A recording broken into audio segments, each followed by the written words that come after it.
You ask Tiger to solve. This deals with linear equations with one unknown.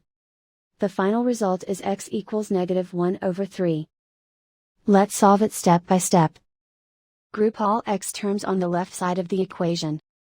Add 5x to both sides. Group like terms. Simplify the arithmetic.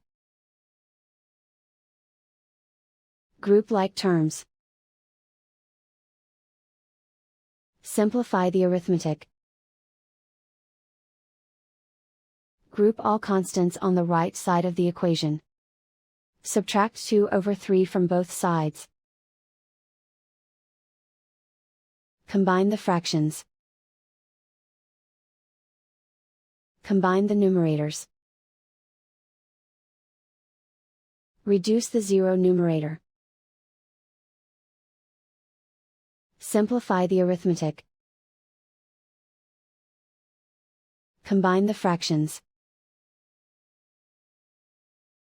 Combine the numerators.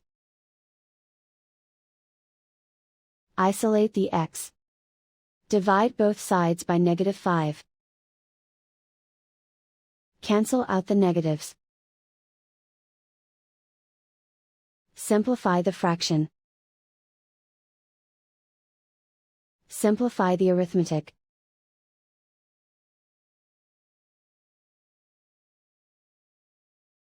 And so the final result is x equals -1/3.